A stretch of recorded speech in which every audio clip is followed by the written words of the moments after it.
there, football fans. Thank you for tuning in to another episode of The Island. Today, we're going to be focusing on why Louis Riddick should be the next general manager of the Chicago Bears.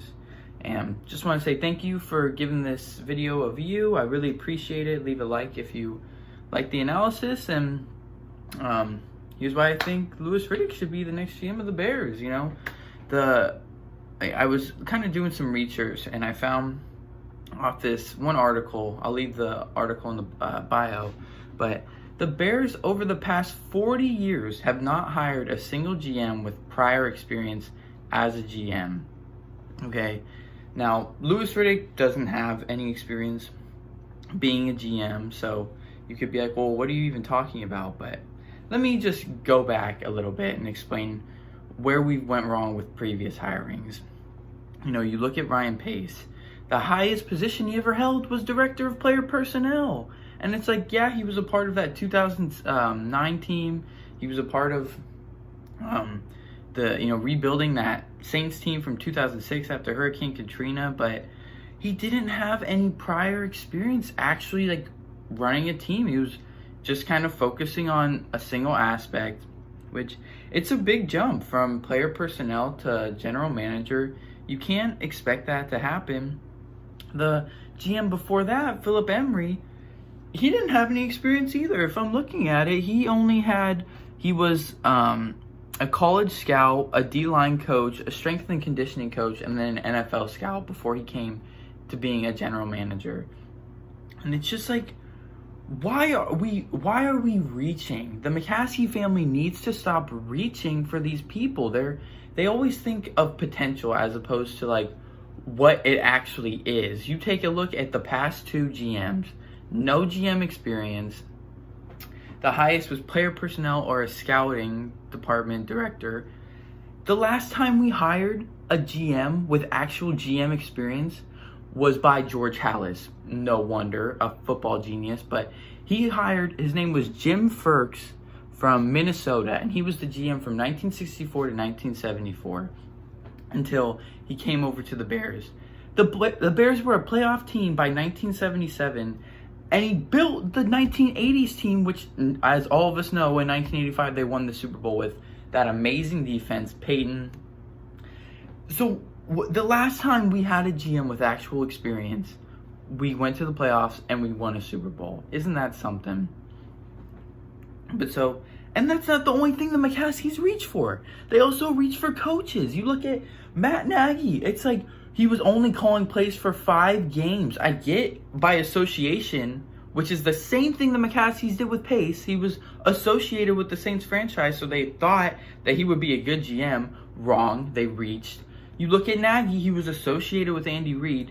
They were wrong. They reached. You look at the coach before John Fox. John Fox had a proven record, I'll give it to you. I liked it at first. Obviously, after the first year, I was done with it because our offense was run, pass. And it was so predictable. It was honestly mind-boggling that he got the position for 3 years. But that's besides that. You go to Mark Trestman. He was a Canadian Football League coach. I get he won a championship. It's not even the same league. Like, what are we doing? The Mccaskeys need to stop reaching. We're done with it. They reach with it trickles all the way down. They reach for Pace. They reach for a head coach. They need to stop reaching. And the answer to our problems is Louis Riddick. Does he have any prior GM experience? No. Does he have any coaching experience? No. But he played the game. You can't get any more experience than actually playing the game itself. He's a well-spoken, smart person, a great analyst. He was a good football player. And there's examples around the league where these people who don't necessarily have that front office experience, but they have the analyst or they have the actual field experience. Take Mike Mayock. He's a perfect example. I mean, you kind of have a meld of Louis Riddick's almost a perfect meld between Mike Mayock and John Lynch. And look how those two franchises are playing right now. The Raiders are going toe-to-toe with the defending Super Bowl champions, the Kansas City Chiefs, who not even the Ravens have really had a good go against. It seems like each time they play, Kansas City gives a whooping to them. I mean, maybe not on the scoreboard, but you watch the game and it's not very competitive, especially seeing that Lamar Jackson is 25-1 against every other team. And then when it comes to either Pittsburgh or Kansas City, he's, I think, 1-5, if I'm not mistaken. So the Raiders are building a good team to compete with the best team in the NFL right now. And who's their GM? Mike Mayock, who is a sports analyst. He focused on scouting, which is the job of a GM. They're supposed to be bringing in talent and not necessarily developing players. That's the coach's job to develop. But the GM, we just got to bring in that talent. The Raiders have brought in a lot of good talent. I mean, you look at drafts, Josh Jacobs, we all knew he was going to be a really good running back, But Hunter Renfrow, they brought in, I can't remember his name, the tight end, number 83, Darren Waller, this rebuilt offensive line where they're having injuries and they're subbing in pieces and they're still running the ball down teams' throat. And they have an identity, okay? And that's partially because John Gruden, who had prior experience, has the wits to know we have to have an identity. We can't be reaching for something that we're not, which is what the Bears offense basically is, to get a little off topic. Trying to be something that it's not. But to go back to our original point, Mike Mayock is building a hell of a team in Oakland. You look at San Francisco. Yes, are they having a really tough year? Of course. The fact that they're still competitive with their third-string quarterback or second-string quarterback, whatever Nick Mullins is amazing. And John Lynch was a former player. He knows the game.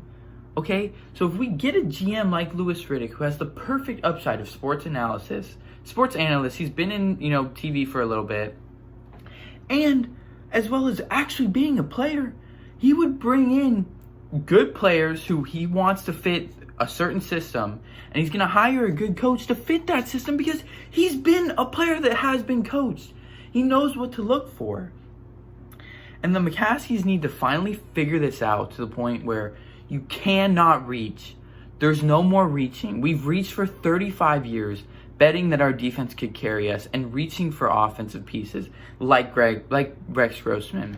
But then when we have a good piece like Alshon Jeffrey, Greg Olsen, Brandon Marshall, we let them go because they don't fit our culture. We need a whole cultural reset. I'm sick of the culture in Chicago right now. Reaching for these people, giving these people who are known by association these high positions, and then finding out 4 years later, oh, we messed up. Let's restart by signing someone who was just like the last guy. No, we're done with it, Bears fans. We are sick of it. We need to petition for Louis Riddick to be the next GM. And I believe if Louis Riddick is brought in within 4 to 5 years, we will be a playoff team, if not competing for a Super Bowl. So I hope you guys, if you agree or disagree with my analysis, leave a comment. Let me know what you think. Leave a like if you agree. Subscribe if you want to hear more. Really appreciate you guys just tuning in for another video. Hopefully you enjoyed your time on the island. I hope we all guys have a good rest of your day. And I will see you guys soon. Doses.